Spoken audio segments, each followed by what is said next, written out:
All right, guys, what is up, man? Let's get right into it. Right here, we're gonna get right into it, and we're gonna we're gonna be talking about Austin FC. Now, this is a club that I'm really excited about. They they have a lot going on for them. I think this season, they've kind of prepared really well, and I'm excited to see where this club heads. I ooh, yeah, there's a lot going on with this club right now, so it's gonna be really exciting to see like where they head.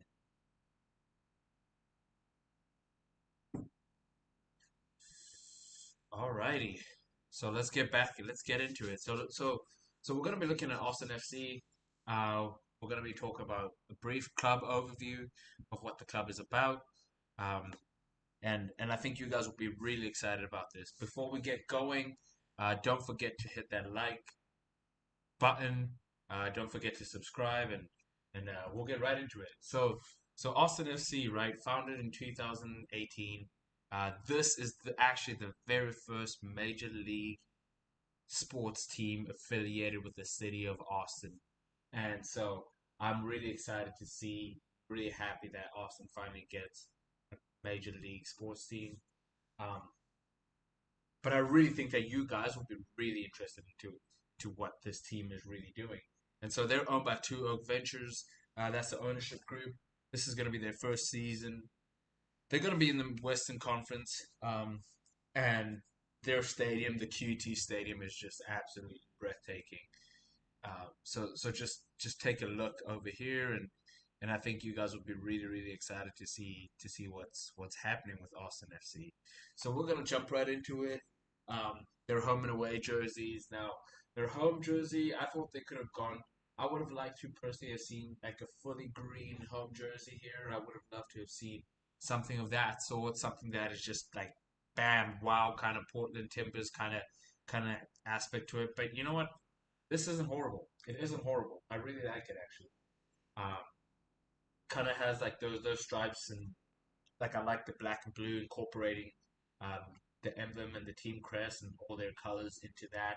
Let's just talk about their sponsor first of all, right? Being able to get Yeti as a sponsor, a big company, um, given like a whole lot of MLS clubs out there have big sponsors, but being able to get Yeti in your first season, that tells you a lot about this ownership group.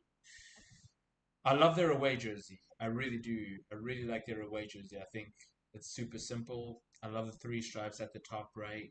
And just I'll be saying this throughout building up to the beginning of the season, but I think this league and all the teams have really stepped up in terms of their gears and in terms of jerseys that they're going to be wearing this season. I think it's probably for me best jerseys that I've seen in a while here. All right, now let's get into it. Josh Wolff. He's going to be the head coach of. He's about to be the head coach of of the club, and I think what he's going to do is it's going to be very interesting to see him there. He's obviously the assistant. He has been the assistant of Greg Verholten, the U.S. men's national team head coach at the moment. He's 44 years old, so he hasn't been coaching for a while. I think he's been an assistant coach for about 7 years, if I'm not mistaken. So he's got quite a bit of experience there. Um, Personally, I don't necessarily know how he's going to play or how he's going to look at this. Obviously, he's been an assistant coach at Columbus Crew, uh, the U.S. men's national team. I think, if I'm not mistaken, or I might be mistaken there. But you know what? I think he's got a lot going for him. I think he's really talented, obviously, and I think he's gonna just do such great, wonderful things as well. Oh, sorry, not U.S. men's national team, um, but DC United. Actually, in 2012 and 13, he was DC United head coach. 2014 went on to be Columbus Crew's assistant coach. In 2019, I believe he was announced as coach. So they've kind of like been building him, and I really like that actually because I think he's been able to have a say into which players they're going after, into like recruitment and all of that kind of stuff. So I think that's going to be awesome. I think what we can expect based off of like previous teams that he's coached and previous managers that he's worked under, and just his philosophy going off of that, I think you know he's going to be possession based. Um, or counter-attacking a base setup where he's going to be focused a lot more on the defensive side. I imagine them, not being quite at the level of like Atlanta United or LAFC. Um, I can see them kind of having that firm defensive foundation with the signing of Matt Beasley, kind of having him be like the core of the team at least, like towards his end of his career, and just solidifying that midfield, kind of that defense, kind of that center of the field, is what I think he's going to be going for. I know that as well with Columbus Crew and DC United and all of that. I mean, he's already won an Eastern Conference in 2015, and they competed for the MLS Cup, obviously. Um, but I think they're gonna be really intense. Like I think they're gonna be such a hardworking team as well. And this is his first full-time managerial job, so it's gonna be his first time as the head coach. But you know what? Like I think he's gonna do really really well, and I think I'm excited about his recruitment. I mean, some of the players that he's got already. Um, just great players, I think, and really good players who have something, and it's like the perfect market for them. I mean, you know, it's he he's obviously experienced. He's experienced a lot as an assistant. 7 years, 7 or so years, 8 years, whatever you want it. And and I mean, he's just got like that heart for being a manager. So I think, uh, and I think he'll do a great job. I really do think he'll do a great job in his first season. Um, we're gonna listen to this video right here of him taking his first managerial job, and I think we can we can kind of get a lot from all of this as well, and just see like what's gonna happen from that. Let's take a listen.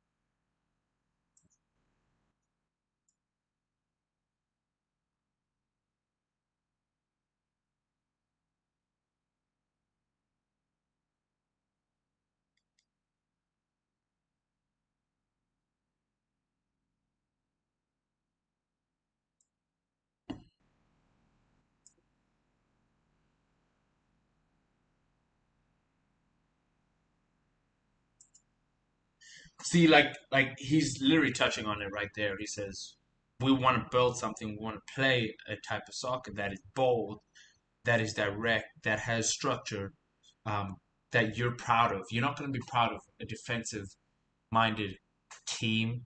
You're going to be proud of a team that is hardworking, that is playing some sort of attractive football, that is, sound defensively, and that can keep clean sheets and all of this. And so I think he knows what he wants, and he's confident in it too. Like that's awesome to see in him.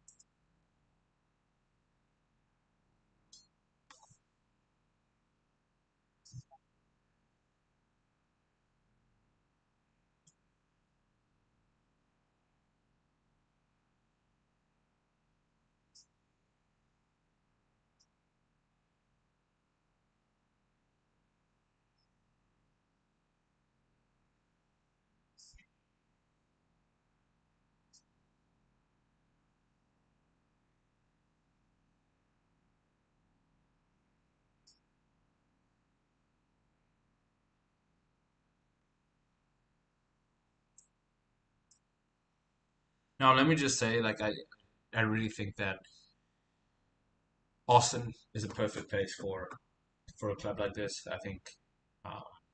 they're a market that's been crying out for something like this for a while, and big props to the ownership scene, and not just being opening up like a mediocre team, but you can see that they genuinely want to bring a winning team to the city of Austin.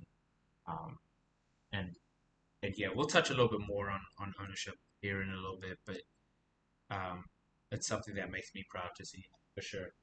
100%, definitely. Um, yeah, so yeah, he's gonna be awesome. I think he'll do a great job as manager. So let's get into some formations that I personally think we could see based off of like previous managerial positions and things like that. And um, I think a lot of what we'll see from Josh Wolff is a lot of what maybe Greg Berhalter has had, and a little bit of modifications here and there, but I don't think it will vary that much because primarily because he's gained a lot from it and very successful. Greg Berhalter has been very successful, him and his coaching staff over the last few years in terms of how they play, and that's why he's the men's national team coach at this moment. So the first formation I personally see, I don't think this is something that we'll probably see, but I could see him transitioning to it with the type of players. So the type of players that they've drafted, the type of players that they've recruited, um, and and just with them like being a newer team as well, I could see him playing a three at the back, 3-5-2. Um, Essentially, possibly even being like a 3-6-1, where a striker right here, um, a striker right here might, you know, instead of him being up here, you could see him somewhere here, and we could kind of see these guys pushing up when they're attacked, and then also like if they're defending, um, we could also see them, uh, coming back and stuff like that too. So like when they're defending, then they'll be back here in a five. They'll have these three, or even like this guy dropping into here and just being kind of like the striker right here. Um, but I think I can see that potentially happening and stuff like that. And we'll get it a little bit more into like this formation right here in the next slide. Um, so when attacking, right, it becomes essentially it's literally almost so you have your center backs over here. They're probably filling out like this gap right here.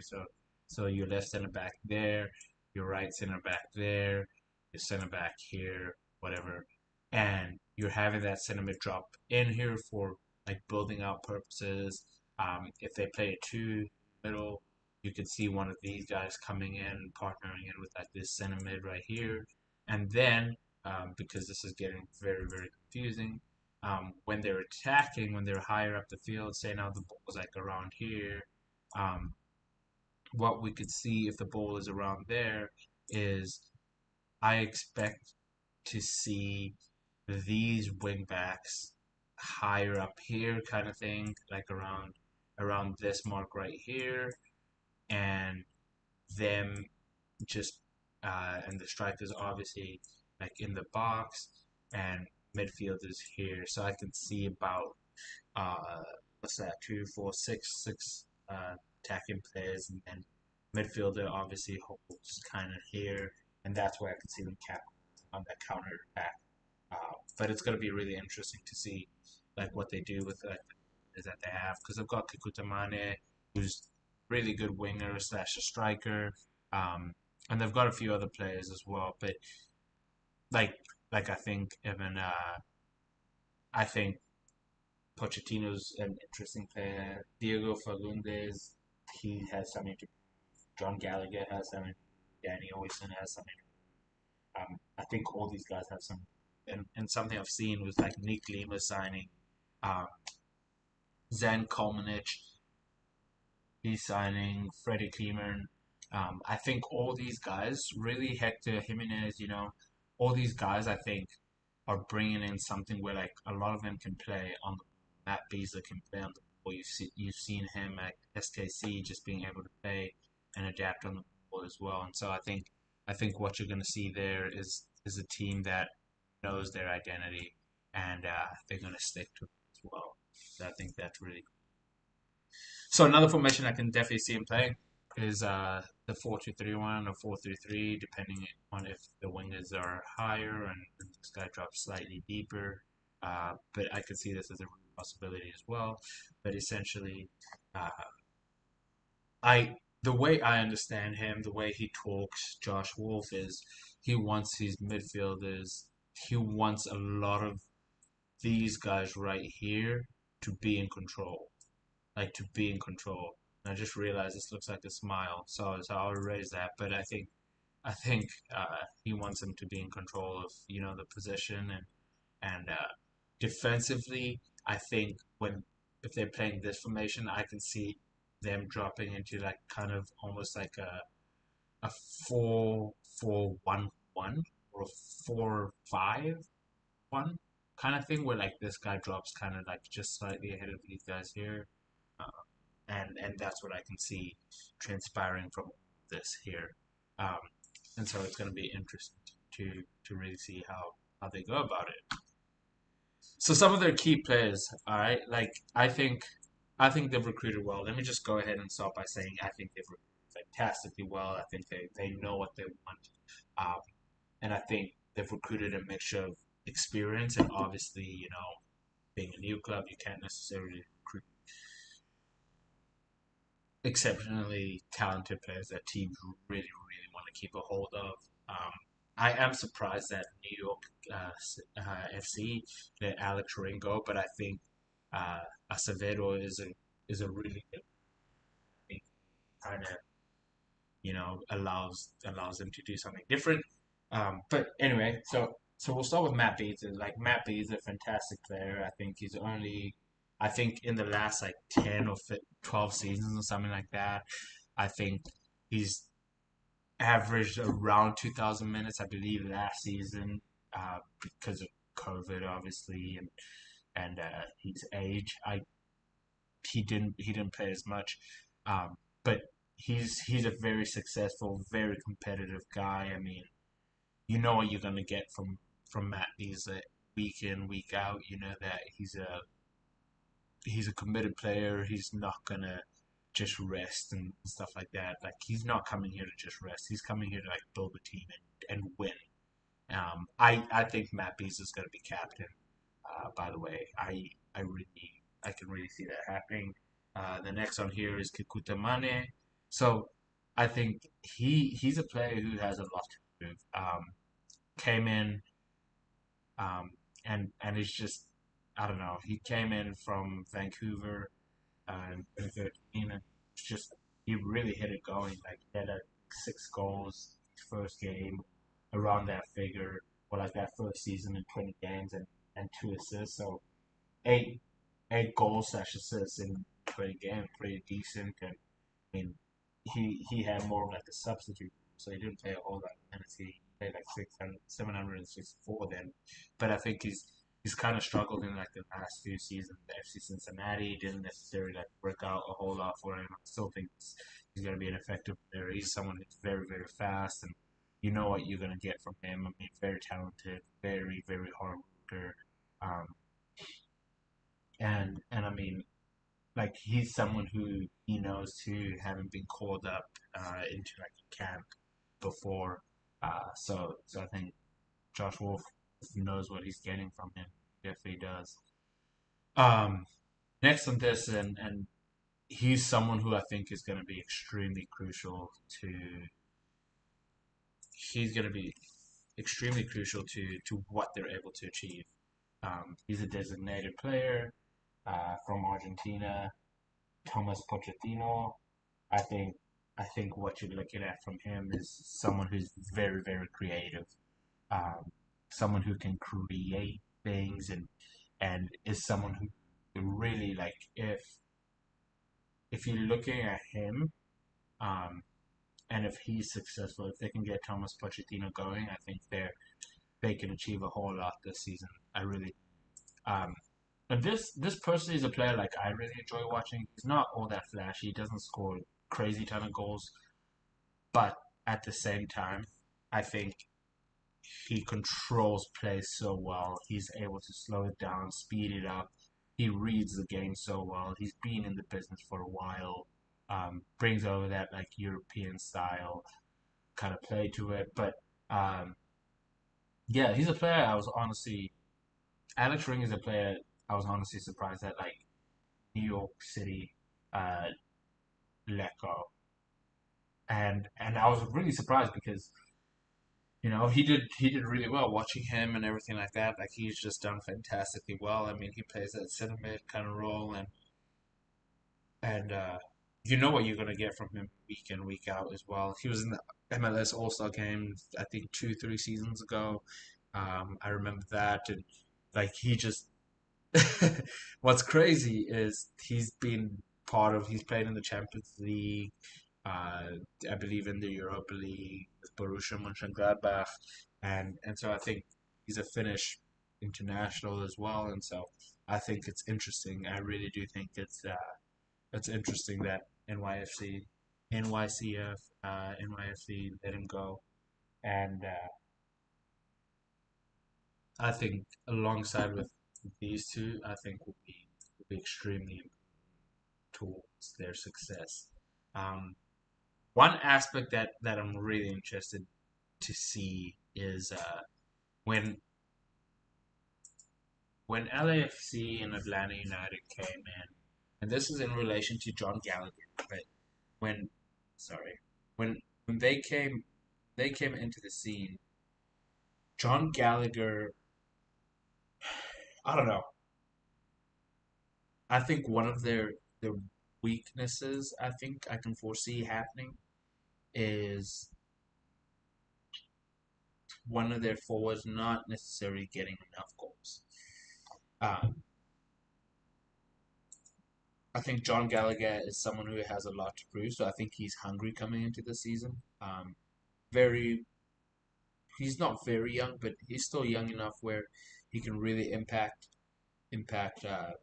a lot of what happens here. But I can see him kind of playing out wide, kind of playing that middle forward kind of position. Uh, Works very hard and played for Aberdeen FC and moved over here from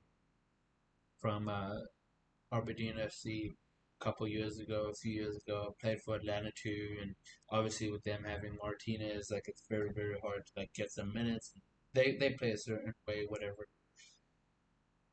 I think if you get John Gallagher in the right team, I think he becomes a talking about player a lot than what he is. He kind of reminds me of a is it a Robbie Keane, LA Galaxy. He reminds me of him kind of like in his prime, very hard worker, very consistent, um, and and like obviously drafted from Notre Dame and stuff like that. Like I think he's fantastic. I really think he has a lot to prove, and I think he can do that in this kind of a setup with Josh Wolff as manager as well. I think he'll he'll give these guys as well, and yeah, and someone I didn't add to this list, but I think he's going to be very important too, is Sebastian Berhalter. Um, Obviously, obviously son of of the coach, but at the same time, I think I think what you get from him is someone who reads the game really well. I've seen him play a few games, and I think he's still developing. Um, but I think what you can get from him, what you can see from him, is obviously someone who's very talented, right? I mean, he was born in England. Um, Berhalter, obviously. I'm surprised that Columbus Crew let him go, obviously. And I think, and I mean personally, like at North Carolina, played really well. Um, and he's on loan right now for Columbus Crew, but you know what? I think it's going to be interesting to keep an eye on him. I think he'll definitely like be heavily involved in their game. I don't know if he starts every single game, but I know that like he gets quite a few minutes here as well. Uh, So I think he's going to be an interesting guy to keep an eye on. And then this is someone who I think is also in a similar position as John Gallagher. I think he has a lot to prove, and I think it's going to be interesting to see here. But Diego Fagundes, I think he is very interesting because I think he has a lot to prove. Um, can be very, very instrumental. Can also go kind of like hidden some games, but like all in all, I think he's a really talented Diego Fernandez, and I think he's shown that in some of the last few seasons. I think they're going to rely quite a bit on Diego Fernandez and what he's able to bring to the table. I think Austin FC really will learn these guys, and they'll want them to just show the city and fan base of Austin FC what they can achieve. So it's going to be interesting to see. Oh, all right. Now let's talk about this stadium, right? This stadium is amazing, absolutely amazing.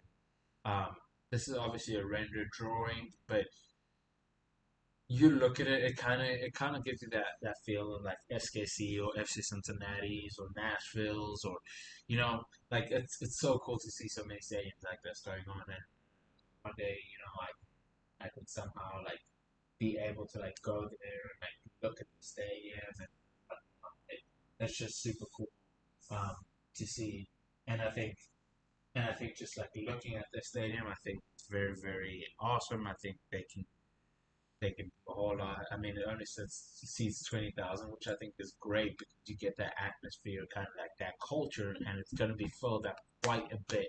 This is also much talk, and I'm quite surprised that like they hadn't had like an MLS team there before. But yeah, so this costs 260 million, very soccer specific, and I don't know about this. It's my guess that they're gonna have a game there in April. If not April, I think May or June, uh, around there, and so I think they've got a whole lot going on for them as well. I think it's going to be very interesting to see kind of what transpires from all of that. And now let's look at this too.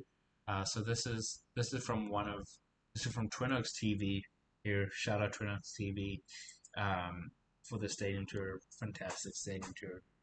Uh, just we'll just spend time watching this. I think we have to. It's about 4 minutes long, but you know what? Like I'll just talk over it every once in a while.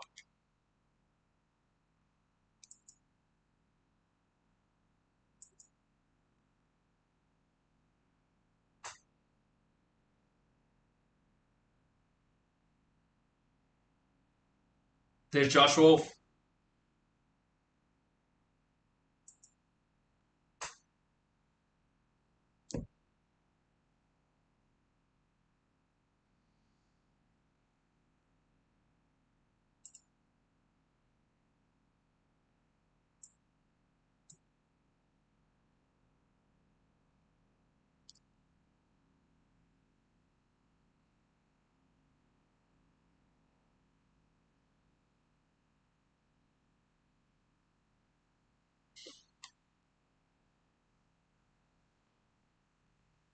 I love the outside. It's so beautiful.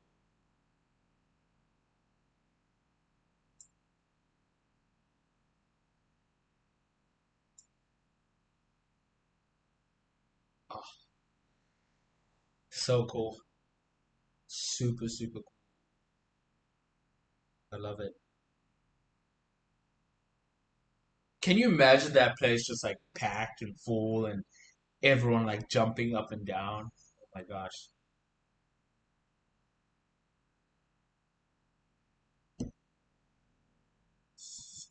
I'm assuming they're gonna have like a standing area like right there kind of thing, um, where fans can just like stand up. And then there's the box on the other side of the goal.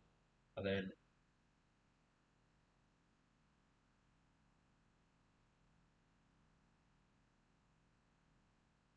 oh my gosh, the seats seem amazing. That grass looks great.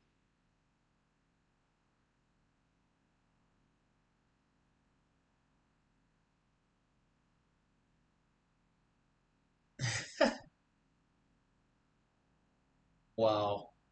Wow, that's amazing.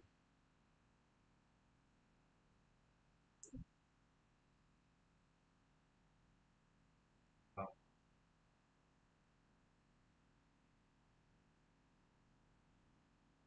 still looks really nice. So that's from the box on the other side, right?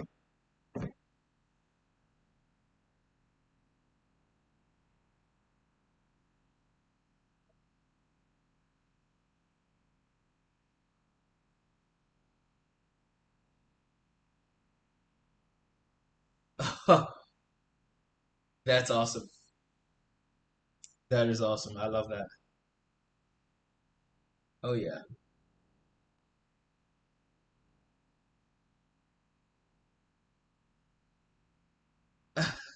So wait. So okay, hold on. We need to see this. So did he say opposition fans are there, and then it's like if you flip it, I guess the whole way. So they'll be over here. Well, I don't know if that's what he's saying. If that's the case, that is it's great. I don't know if they'll be here.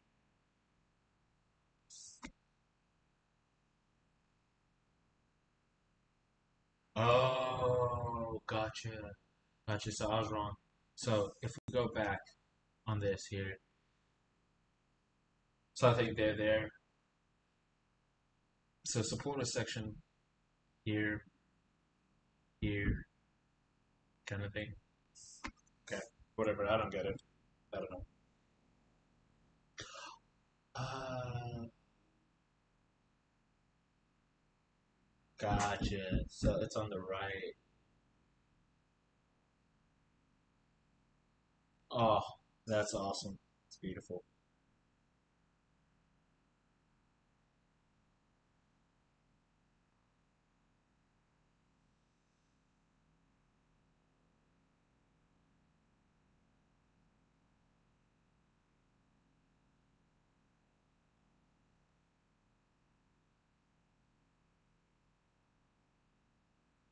Let's just listen to his thoughts.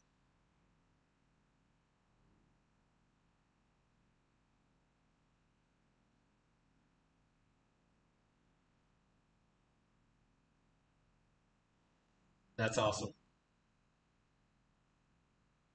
That is awesome. What a great video. Oh, yeah. No, what a great video, honestly. So, all right, let's talk about this ownership group, right? So this ownership group seems really committed. Obviously, starting it off with a full stadium, building a full stadium. Obviously, Atlanta had what was it? Mercedes-Benz Stadium, LAFC, kind of getting that same vibe as that ownership at LAFC, where like they're ambitious, dude. They're not just gonna like sit down and just like be like, oh, like we want to be a mediocre club. No, I don't get that. This ownership. Um, so Two Oak Venture, which is the ownership group for Austin FC. According to my knowledge, I get the sense in that they actually replaced Precourt Sports Ventures, which was a company that actually um, owned or like initiated all of this, and then I guess they're kind of like the parent company of Two Oak Venture, so it's still kind of I guess the same. They're just kind of varying in different ways, but I believe like the chief executive or whatever is on the board or something of that sort. Um, but so they are going to be in charge of Austin FC in 2021 this season. And one of the awesome things I thought this was they designed, they constructed of the 100% privately financed 200 MLS stadium. And what they're going to do is they're not just going to stadium, but they're going to have some real estate here. If you look at this right here, they're going to have some strategic real estate developments tied to the MLS stadium at McAllen And so another thing that I think is really cool about this is you just see the stadium right now, but they're gonna build like training facility and everything like that soon too. And so what they're looking at doing is they're looking at acquiring, constructing a new $35 million training facility for Austin FC, um, and its academy, which I think is super super. And so I think they've got the right mindset to a lot of all of this. And when when asked about it, I believe their their CEO, um, Greeley, I believe, which is an executive, was quoted as saying, he's quoted as saying, bringing Major League Sports to a dynamic market like Austin and becoming part of this community has been the opportunity of a lifetime. With Two Oaks' local presence and ownership of our commitment to Austin, we have an unbelievable opportunity to build Austin FC into an MLS powerhouse and to pursue other new and exciting ventures in our great city. So they're just not looking. They're not looking to just be like the average mediocre club kind of thing. Just coasting by, kind of lack of investments and stuff like that. Which is why I think they've gone ahead and recruited an up and coming coach, one of the most up and coming coaches in the nation.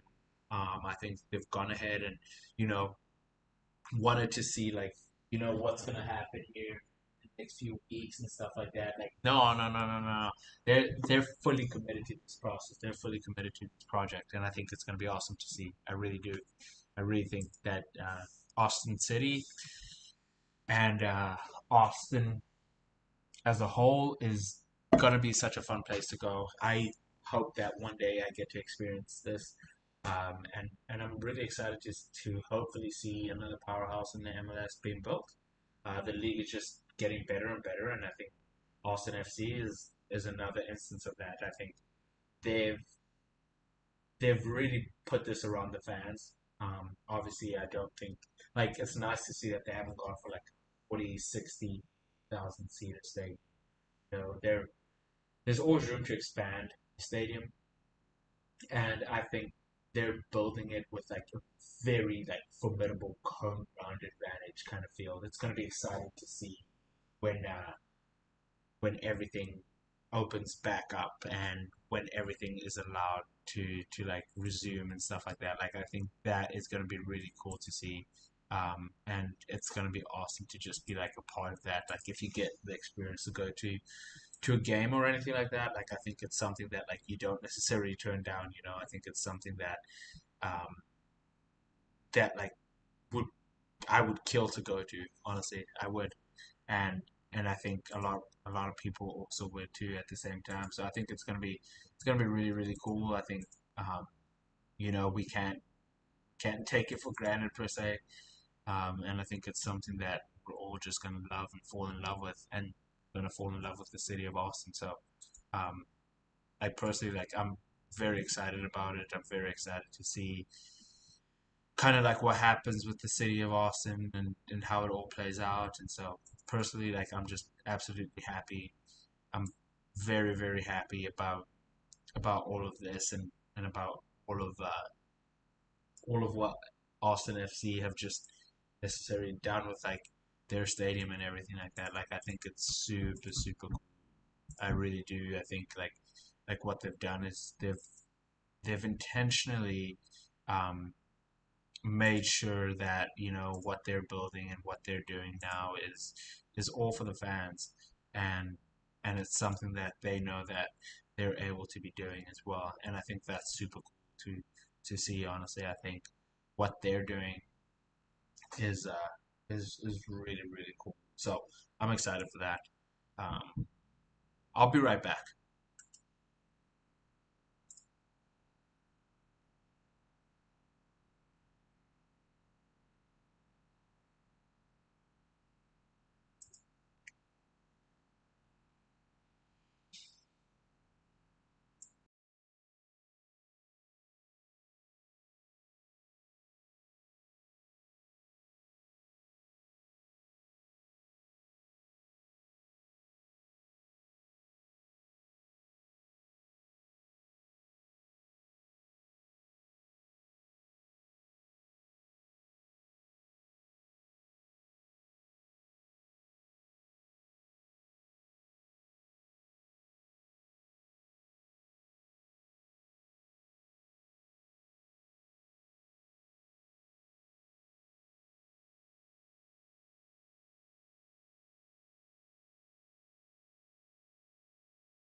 All right, so we're back at it again. We're really excited for what tomorrow will bring.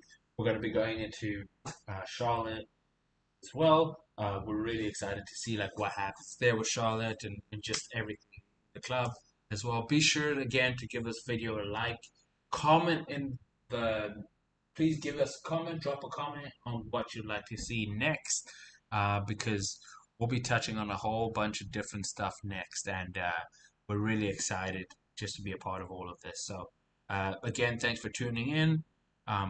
We'll be diving into Charlotte and that soccer organization tomorrow.